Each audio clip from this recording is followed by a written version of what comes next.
Chapter 8, Friedrich. Wanyenyekevu was excited to meet someone knowledgeable about history, and spoke with confidence, saying, "One of my ancestors was Irish and many looking for work served as overseers during slavery. Some were kind and gentle and some were not. But my ancestor left that entire market during what they have called, the Devil's Punch Bowl, where 20,000 black men during the Civil War were murdered in a mass grave, a horrendous crime they tried to hide from history." Friedrich shook his head. "Yes, even as you speak I'm reminded that even after the Civil War, most horse trainers, grooms, and jockeys were our people in a sport, back then, called the Kentucky Derby. In fact, of the 28 winning jockeys of the first Kentucky Derby, 15 of them were our people. However, we were banned from the sport once the Jim Crow era began. But about 80 years later, we produced men like Marlon St. Julian, Kevin Krieger, and Oliver Lewis. Old Oliver Lewis was born into slavery but won first place in the inaugural Kentucky Derby of 1875. There was a young man." Friedrich paused. "Damn, his name is at the tip of my tongue. Soup, that was his name." At 15, James "Soup" Perkins became one of the youngest jockeys to win the Kentucky Derby, and another man, Isaac Burns Murphy, was known as one of the best jockeys to ever race. Yes, we all heard of Meghan Markle, but she was not the first black woman to become a member of the British royal family, as if it matters, but Queen Sophie Charlotte, the wife of King George III, was. Wanyenyekevu, smiling in agreement, "Yes, I have heard of those, but did you know that during slavery, there were a series of revolts and rebellions by slaves against their masters? In Britain, they ended the British slave trade in 1807, through Parliament, but it wasn't the end of slavery itself. It wasn't a provision to free those who were already enslaved. At the same time, slavery persisted, especially in the Caribbean. The act only made the buying and selling slaves from British ships illegal. However, the slaves in Barbados thought it freed them, but they weren't, causing the Barbados Revolt of 1816. Wanyenyekevu smiled. "I never been to Africa or any place other than Louisiana, until now, so I speak about my history and what comes close to home, and I see that you on it, on an international level, and that's different for me. I might know it, but it sounds different from someone who more." Friedrich politely interrupted Wanyenyekevu. "That's precisely it, because I never heard of this Devil's Punch Bowl. African history is, as you say, hit closely to home than American slavery." Wanyenyekevu smiled. "That makes sense. Well, we can definitely learn what's missing in both of our understanding of them both." Friedrich shook his head. "Yes, we can. Please continue."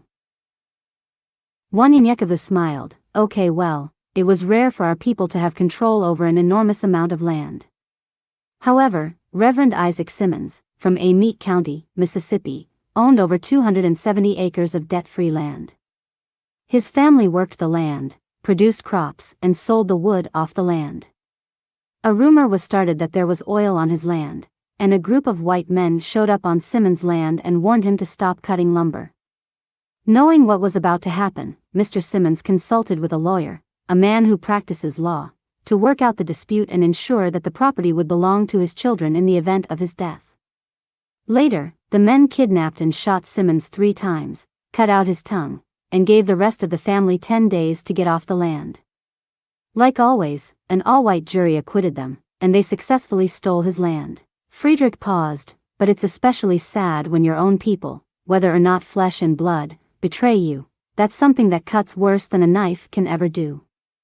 Whether for money, power, or position, it doesn't matter. Selling out your own is the worst kind of betrayal, and justice must be taken to heal that pain, to bring about peace. And these demons are doing far worse than we as a people have ever encountered. I've seen what they were doing to our people, and it is excruciating to see the cruelty." Wanyenyekevu said. "I like you, a man after my own heart, who loves Sabaoth and knows a little about history." Friedrich smiled. "A little? John Brown, the man mentioned in Frederick Douglass' letter to Harriet Tubman, a name almost unknown to most Americans, although he was the frontrunner of some of the most important moments in the 19th century. Brown's name was lost to history until 2020, when there was a mini-series about him named The Good Lord Bird, but it did him just a little justice, for they showed him as a crazy man, a Bible fanatic. Like you have to be crazy to see the injustice of a race of people. Let me tell you, his ties to slavery not only led him into nonviolent resistance but to active, violent terrorism, which would cause many deaths and lead up to the Civil War. At 12, Brown recalls watching a black boy being beaten by a man with an iron shovel right in front of him. An everyday incident in America profoundly affected Brown's attitude toward slavery throughout his entire life. As he grew up and had a family, he always kept his disgust with slavery, but it had to take a tragedy to put his wheels in motion. Elijah Parrish Lovejoy was also an outspoken opponent of slavery, which his community met with intense hostility. He was sent death threats, his offices were attacked, and eventually, he was gunned down and killed. The slaying of Lovejoy disgusted John Brown, and he vowed to work for the rest of his life to carry on Lovejoy's work and oversee the abolition of slavery. A difficult task for Brown because he was broke and, on top of that, had health problems that had plagued his family. Yet, he would not give up and made his way to Boston to join the anti-slavery crusade. Brown and his family arrived in Boston when the city was transforming into a central hub of anti-slavery activity. Mind you, Boston was one place that dealt with and was famous for slave farms. Wanyenyekevu said. Yes, I'm aware of that, and it produced the word motherfucker from that event, for slaves were forced to have sex with their children to produce better so-called stock like they do with bulls and horses. Friedrich said. We will have to talk in depth on that, I didn't know all that. I knew about the slave farm, but didn't know that part. He shook his head with disappointment, damn. Anyway, Brown immediately threw himself into the organization and became a crucial figure in the running of the famous Underground Railroad. The government deemed the Underground Railroad deeply subversive. It led to the establishment of the Fugitive Slave Act, which permitted bounty hunters to capture slaves and return them to their so-called masters, and some were, well, you know. In response, Brown turned away from nonviolent action and established a vigilante group known as the League of Gileadites to protect slaves from being captured. While Brown's activities were primarily nonviolent, at first, this changed when pro-slavery forces invaded Kansas, where his sons lived. The violence during this period was the intense, but brutal beating of the anti-slavery Senator Charles Sumner. Brown was not forgiving and retaliated. Brown and his comrades murdered 5 of the men 2 days after the beating, which caused brutal violence. During this, one of his sons was killed. After seeing the death of his son, it is not clear how many pro-slavery men were killed by Brown, but his willingness to use violence spread throughout the United States, for some hailed him as a hero and others as a dangerous terrorist. Over the next few years, Brown's violent activities would escalate. He gathered a force of 22 vigilantes and attacked Harper's Ferry, which contained an armory. The tension of the vigilante group was to seize the weapons and spark a revolution that would lead to the abolition of slavery by force. However, the U.S. Marines attacked the vigilantes, and many of Brown's allies and 2 more of his sons were killed. Brown refused to surrender, saying he would rather die than give up to the soldiers. He was knocked unconscious, arrested, and sent to prison. They charged and sentenced him to death. The court held him in total contempt, saying, Wanyenyekevu interrupted Friedrich, had I so interfered with the rich, the powerful, the intelligent, the great or on behalf of any of their friends, it would have been all right, and every man would have thought it worthy of reward rather than punishment. Wanyenyekevu continued, they hung him to death in Virginia. He was 59. After his death, the Civil War broke out in the United States, leading to the abolition of slavery. Yes, I have definitely heard of John Brown, but I didn't know all that. Okay then, according to my belief and knowledge, Africans are the first humans on Earth. Many have heard it but do not believe it to be true. Because our history was altered, they and others have been feeding everyone lies. The oldest human remains found by archaeologists is that of a Negro, brown or black person, whatever you want to call us. It helps prove the fact that Africans created civilization and that various African tribes inhabited regions outside of Mother Africa. Just the other day I was doing some research on one such group, the Twa tribe of Africa, who were the first people to live in Ireland. They were also referred to as Akan by other African tribes and the well-known word leprechaun by the Europeans. Leprechaun comes from the Old Irish word, leucarpan, a compound name composed of lu, meaning small, and corp, meaning body. They venerated the Great Black Mother and had women as leaders of their tribe. There have been many tales talked about leprechauns and their magical powers. Many people believe them to be a fairy tale, but in reality, they existed. The Twas were small men and women who grew to about 4 foot 11 inches. They were skilled craftsmen who migrated from Africa to Ireland thousands of years ago and had advanced knowledge of medicine, metallurgy, textile, and clothing manufacturing. Excellent shoemaking, which the Caucasians at that time in human existence thought was magical.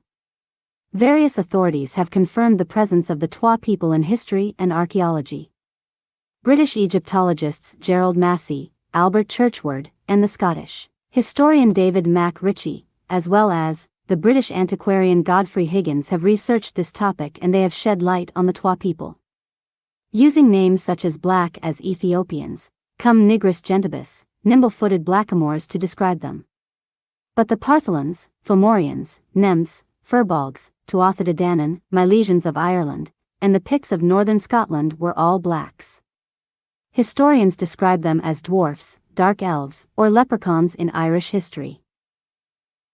There's even a book by Davide Mac Ritchie entitled Ancient and Modern Britons, which stated that the wild tribes of Ireland were black men is hinted at by the fact that a wild Irishman is in Gaelic a black Irishman or dub Arianac. The word dub in Gaelic is black. Like in many parts of the world, there are accounts of Europeans committing, eliminating, or going to war with African tribes throughout history. Entire tribes have been wiped out throughout human history, and they are one of them. Many believe that the Irish celebration of St. Patrick was the hunting down of the Twa people. The reason for the Irish holiday is a poem that's said to reveal a hidden meaning, a moral or political one at that.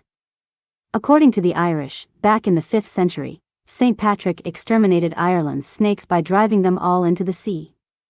The Irish and Christians make it sound like he saved the Caucasian people from real deadly snakes, but that is false. No evidence points to the existence of snakes, even being in Ireland. Ireland never had snakes. There are no snakes in Iceland, Hawaii, New Zealand, Greenland, or Antarctica for the same reasons. You see, Ireland was once connected to a large landmass during the Ice Age, and the land was far too cold for any cold-blooded reptiles to survive. Ireland became colder when the glaciers melted thousands of years ago, pouring more cold water between Ireland and its neighbors. Other animals, like wild boars, lynx, and brown bears, made it across.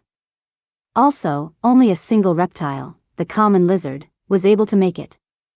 Snakes, however, missed their chance to survive in Ireland. So, there was no way St. Patrick could have chased snakes into the sea with his religious powers. The Twa people are the snakes he chased out and killed. The Twa people, just like many African tribes, were wise, just like the serpent. The Twa, just like many ancient African tribes, were also referred to as Naga, Nagar, and Negus, which loosely means serpent people or people of the serpent. Friedrich nodded his head. I knew about the first part, but didn't know about the last part about the snakes.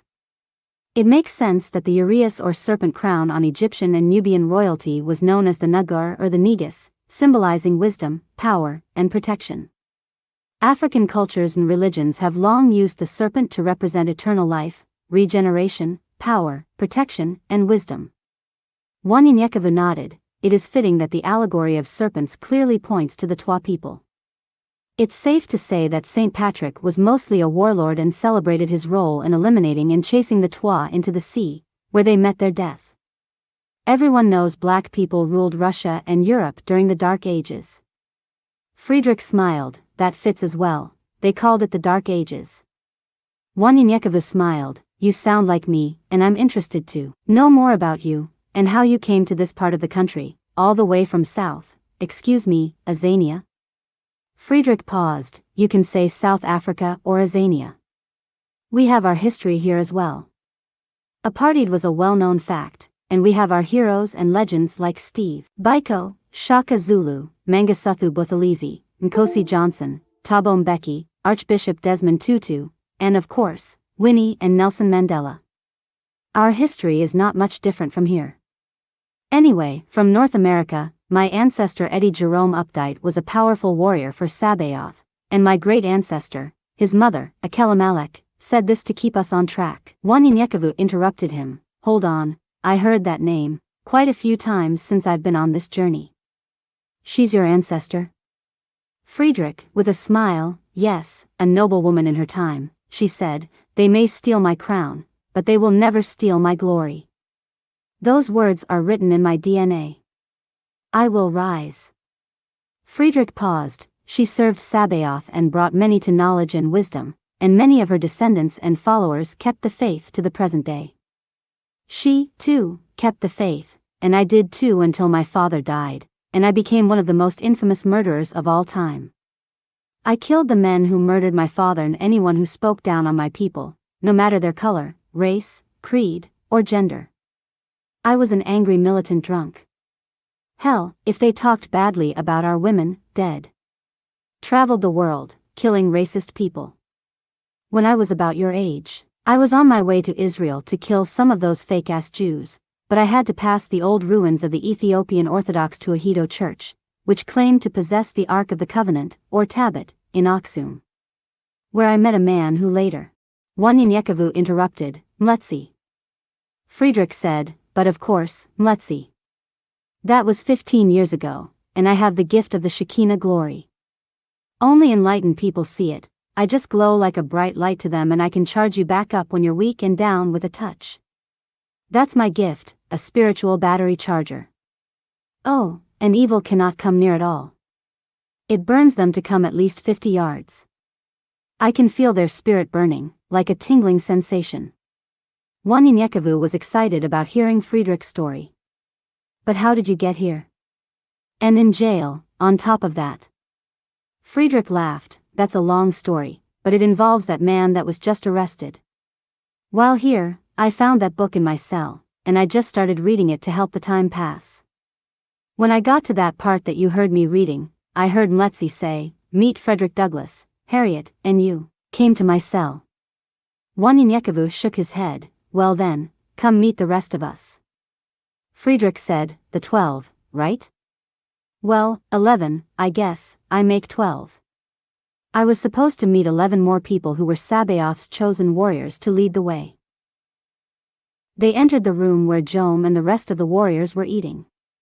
Before Wanyenyekevu could introduce Friedrich to them, the stone's prophet Z gave them began to shine. Elisha and Elijah said, the man with the glow. Friedrich smiled, saying, that's 11, including myself, where is number 12? Just then, Queen walked in. There she goes, number 12. Queen, confused, asks, what is he talking about? Queen shook her head, never mind, we need Yule in this meeting, but I'll tell them Yule are still eating. Wanyenyekevu shook his head, no, we'll come now and eat later. Walking alongside Queen, the warriors were tired, and Friedrich said to Wanyenyekevu, take care of your people and serve Sabaoth with all your heart, and he shall bless you. Wanyenyekevu said, I have done that, haven't I? Everyone shook their heads, yes. Friedrich then said, everyone except one. Wanyenyekevu stopped, who? Friedrich smiled, everyone except yourself. Rest, and build up what you have gotten so far, because a war is coming, and you must be prepared. Love is a mighty thing. He looked over at Queen as he continued. Sabaoth wants you to find love and make yourself complete. Then he looked at Queen again, and they continued to walk toward the meeting. Wanyenyekevu thought about what Friedrich said, but as soon as they entered the meeting room, Dark Eagle said, Wanyenyekevu, we are still determining how to divide the land. We don't see how to organize the people, nor the land. Wanyenyekevu thought for a minute and said as Dark Eagle projected a map on the wall, we are now in possession of land from Picacho Peak State Park to Tucson, from Tucson to the Watchtower, from the Watchtower to Madden at Altenware, and from Madden at Altenware to Colonia Anahuac, but Abenians still surround us. Phoenix, to the north of us, El Paso, Texas, to the east, and the Isles of Californias to the west. I advise we encase ourselves with the military. The warriors and their families, then the civilians. We must be structured to keep order and peace, and I must check all that live here and search their hearts. A huge task, but it must be done. We cannot live in peace when evil is in our midst. It will take some time, but it's time that I settle down and do the will of Sabaoth, because a great war is coming, and all must be enlightened. All will not be warriors, but all will be enlightened. Sabaoth knows what we need, and he shall supply our needs. Once the enlightenment is finished, we will have all we need. Studying the map, a while longer, he continued, Friedrich will be our adjudicator, and the rest of the warriors will have their army. Friedrich turned to Wanyenyekevu. May I add, at first, this was Sabaoth's world, but the day that this planet rejected him and was about to be destroyed was when it became Satan's turn to rule this planet. Satan was trying to control it from the beginning, but now, it's Satan's world because the evil hearts of men. Sabaoth has allowed Satan to control it while Sabaoth gathers his people. We will hear him bark, meaning we will have a few battles here and there, but he is still chained up and cannot harm us until he is released from his chains. Think not, he doesn't know what you have done, because he does, but one day, he will get loose. So, clear the evil-hearted men from among us, regardless of race, color, or religion. I don't care if it's your mother. An evil-hearted person must not live within your walls or know what you are doing, lest Satan creeps in and takes all you have, even your soul. For we are what we've done in this life, and what has been done to us created us. So, that is what he will use against us. Therefore, we must seek enlightenment and let Sabaoth use us as he pleases. Friedrich paused. Mletzi visited me, and he said that Sabaoth will stir in the waters of the Gulf and the Atlantic as in a great pot, and his fist will go through the bottom of the earth and will send a slow flood, and many cities will be underwater, and some will disappear forever. We will be in many, many battles, but after this event and the lands become dry, a great battle shall come, and we must send all who cannot fight to the home of the south until the battle is over. Friedrich held his head down. I would rather die for Sabaoth than die for myself. And the people heard his words and repeated them. I would rather die for Sabaoth than die for myself. Friedrich continued, we must pray the prayer of Sabaoth when we go into these battles. My alliance is with heaven, where dwell those who reside in the holy high realms. It is to them I commit this battle, and they will fight for me. Selah. Friedrich then shouted, Usisahau. They looked at Friedrich and he smiled. It means, never forget. They all shout, Usisahau. For hours, Dark Eagle and his family, alongside Wanyenyekevu and the warriors, stayed up all night organizing their plans and deciding what to do and how to do it. After the meeting, everyone was tired, but they all agreed with this new plan. Wanyenyekevu walked into his room and stared at the candles as he sat on the corner of his bed. Thoughts rushed through his mind. He grabbed his notepad and wrote, Lost and Found. Looking for the lost and found, to see if I need to recover a couple of things. Took 2 people along with me, to help me see. We walk up an escalator, then took some zigzagging steps, followed by some sliding hallways. At the end of the hallways was a sign. Lost and Found. I saw a young lady I haven't seen in 21 years. Why didn't you come through the side doors? You're messing up my floors. I replied, all these years, you still yelling, fussing, and cursing. As I rushed to go toward the back, the sight of her brought back pain, betrayal, and tears. On my way there, I see someone I hadn't seen in 15 years. A rude bastard, who was mean. I asked, why are you still mad? He replied, oh, you're bad. Confused look on my face, as he rushed to get a gat. Started shooting up the place. I felt disgrace. Told my friends, who were with me then, let's get out of this place. But I thought you wanted to find something you lost, one said. I replied with a smile. I just realized, I didn't lose anything, I dropped those things on purpose. Because they hindered my life. As crazy as it sounds. I lost them, so I could be found. He wrote, "Oh me, oh my. Oh me, oh my," was the cry of an old man I once knew. He prayed to the Father about his blessings, his trials, that he endured during his lifetime. 80 years in the world, some good and of course, some bad. Many sad. "Oh me, oh my," was his reply. Remembering the days, frustrations in life. But at all times he had a smile, etched upon his face. Now, as I listen to him pray, having that conversation with his Maker, thinking he's going to leave soon, one day. Oh me, oh my. I sigh. To think about him. What happened to him? It seemed like it was just the other day, a stroke rushed across his heart. Lost one of his legs. Now, praying today. I sit in his house, seeing the grandkids playing. His accomplishments are great and many years have passed. Hoping one day, I can say, before I die. Oh me, oh my. He flipped the page over and wrote, "Black Harmony." Black harmony is a thing of the past. Some might say, and even see, and I do agree. But how can I stop this thing that goes on, in this day and age? There's no unity, like in the days of slavery. When many, can't say all, united into black harmony.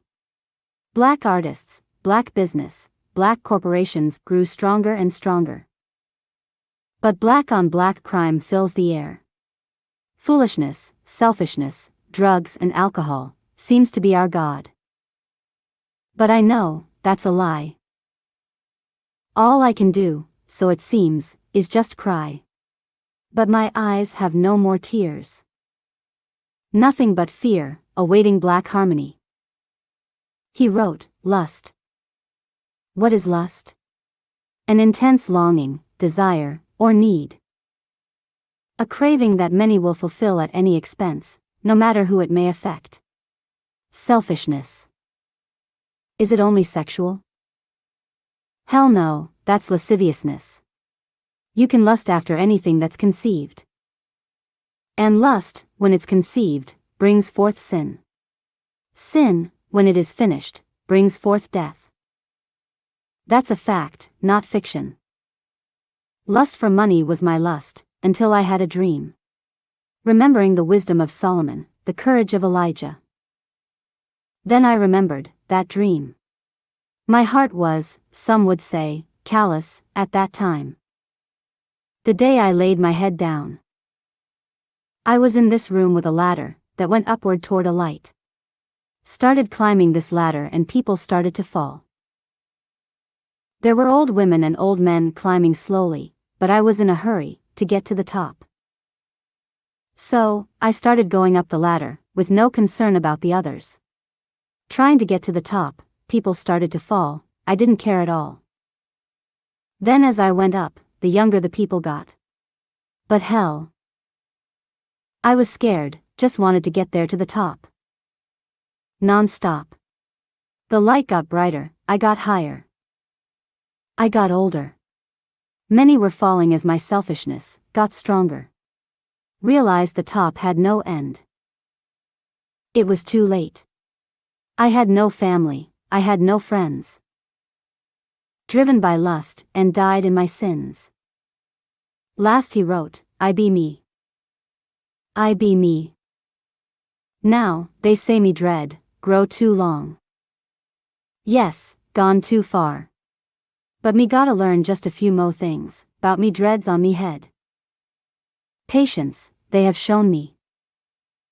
Wisdom is what I thirst, me dreads on the head, are so important to me, and only me. 'Cause, I did all things to be someone else. Me dreads, help me to be me. Use ta dress to impress, now, I dress for me own success. Is that, okay? Can I be me? Seein'. For none else will I try to be. I don't really talk like this. But me try to understand all me fellow man. 'Cause me been a lot of places, met a lot of races, a lot of faces. I read a lot of books, 'bout me Lord. He showed me. Remain low. Humble to dis mess, that cause many to be stressed. Yeah. I look in the mirror, a humble man of God. So, I try. Trying to go far for I trust in only Jah. No, not a Christian. According to the new standards. No Muslim, no Rasta, I be me.